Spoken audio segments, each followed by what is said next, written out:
in mainstream, Yeah. everybody looks at the evil, evil, evil narcissist. Right. And nobody sees kind of that benign narcissist that is very self-centered. Yeah. Yet people kind of brush it off as that's just the way some people are. Right? Yeah.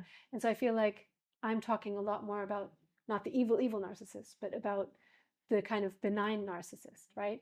That still causes damage, but not obviously to the extent Right. that an evil narcissist would. Also, I was seeing a lot on the page that people are literally saying that they're monsters and they're Yeah. evil, and when you read all the comments, there's this aggression. Exactly. Actually, I want to talk about how it's a little ironic in a Okay. way, because you're talking so, I mean, people say terrible things. Right. I mean, Yeah. it's shocking that it's coming out of that person. It's kind of also reflecting that you're also not really having the empathy. Right. And I think it comes from the fact that people don't, if I have empathy, then someone who doesn't have empathy, because having empathy is my normal, Right. someone not having empathy means they don't want to have empathy. They want to hurt people. Right. And I think the narcissists that I've spoken to, they just don't understand. They don't know how empathy works, so they can't be empathetic. And I think what's also harder, especially with the more malignant narcissists, is they have no gain in being nice. Right. They have no, like, there's nothing to, and if you look at it purely from the transactional thing, if I don't value real, genuine connection, and if I don't value not hurting people, and if I don't value potentially losing someone because I hurt them so much, then why would I change my behavior? Right. And this is why I go down to, you can't change the narcissist, because most narcissists don't see value in changing. If you suddenly came to me and said, eating McDonald's and Pizza Hut is super healthy now, you don't have to change it at all, why would I start? And you're going to lose weight and you're going to be healthy and you're going to live longer than vegans. Why would I change eating burgers? Right? Yeah. Any change I make needs to be because I get something that I need. It has to make rational sense. And so for a narcissistic person, if being ostracized from some community or, losing a marriage, if that doesn't mean anything to them, then why would they change their behavior? And but it probably would mean something, right? But they also feel like they can't change anything. I think that if they wanted to change their behavior because they genuinely wanted to keep the status quo with the people that are in their lives, yeah, then maybe they would come to me and then maybe we could work on how they behave. But I think it would be like you saying to me, let's say I go to work and they don't pay me a salary. Why would I keep going to work? Yeah. I mean, okay, I love my work, so I would keep going to work. But generally, I think that if there's no gain. Yeah, if there's no gain in it, then why would most people do anything difficult, right? And so for me, but again, like I have to say, I think that there's the really mean narcissists. Yeah. And then I think that there are the more benign narcissists that kind of navigate under the narcissistic radar. And so when I talk about understanding the narcissist and accepting the narcissist and knowing they won't change, I'm not talking about the evil, evil, evil ones that everyone is talking about online, right? Like those are evil and need to go to jail, right? 100%. But I'm talking about the ones that kind of fly under the radar of, but that's normal. But, of course that person, is speeding and has disregard for other drivers. Of course that person is, getting angry. Of course that person is using manipulation and strategy in business deals. Yeah. So it's kind of the ones, like the aspects of narcissism you don't pay attention to. That and most people would even probably say to me, why do you think that person is a narcissist? Right. And I'd be like, but can't you see that they're using other people to their own gain? And can't you see that they're lying to get what they want?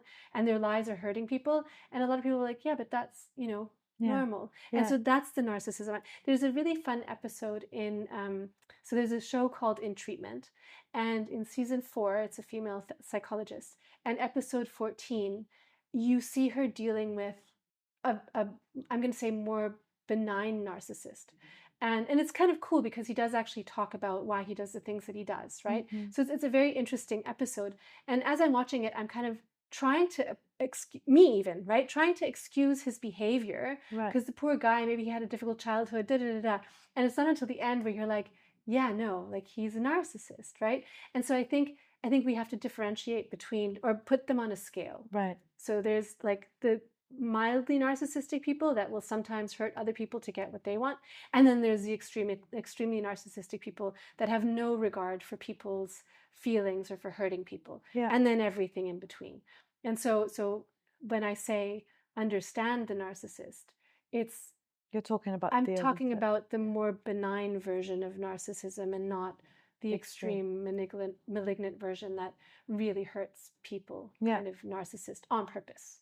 You know, you said that change for a narcissist is practically impossible, and if they were to change, it wouldn't be from an empathetic or vulnerable state, right? It would be more because it's going to suit them better. I saw online that there is a person that calls themselves a recovering narcissist.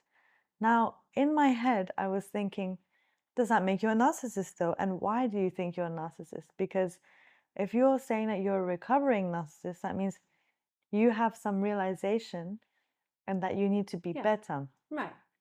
So if it's not possible, do you think then that person maybe has misdiagnosed, or how are they generally trying to improve or recover? I mean, I think that if you are enlightened enough to go, okay, I don't feel like anything's wrong with me, but enough people are telling me something is wrong with me, maybe I will actually look at what's wrong with me, right? Which is probably pretty rare, but let's say, then I think that you could teach them how other people think and feel. And I think on a rational level, they could understand how what they do causes someone else pain. And then they might be able to change their behavior, again, if there's an inherent benefit in doing so. But there always has to be a benefit in doing so. I mean, I think for most of us, there has to be a benefit in doing anything. Right. And so I think that it's just more extreme with them, because for someone with empathy, a benefit might just be, I don't want to hurt you, right? But if I don't have empathy, then your pain means nothing to me, so I don't care. And I think does it go down to mirror neurons? I mean, I know in autism it goes down to mirror neurons, which is the neurons that, so if you're sitting here crying, chances are I'm not going to be sitting here smiling, but chances are I'm going to also have a sad face, right? Which will, in having the sad face, will make me also feel sad, right? Because my face changing gives me an emotion on the inside.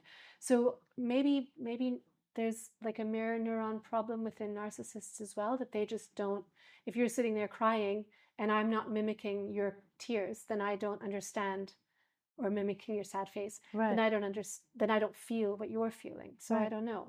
Maybe it's something like that. But either way, I think, to get back to that, I think in having the awareness and potentially, I don't know, having a bit of a sense of ethics, maybe a narcissist would be willing to change, look at their behavior and change their behavior solely for the purpose of not harming society. But it will never be from an empathetic point. I don't think it can be. I think it would be like if I was born blind, you might try and describe the color red to me, but if I've never seen the color red, you can't learn to see. Yeah, right. Exactly. And so I think, but I mean, who knows? Maybe in the future we'll be able to change this. But I think this is where we are with narcissism today, and I think that that's. But again, I just wanted to kind of clarify that they're on a spectrum, right? And so when I talk about the ones that we can navigate, they're the more benign versions, and the extreme versions, like that's the poisonous snake one. We're not talking walk about away. That. Yeah. Don't even engage. Just walk right away.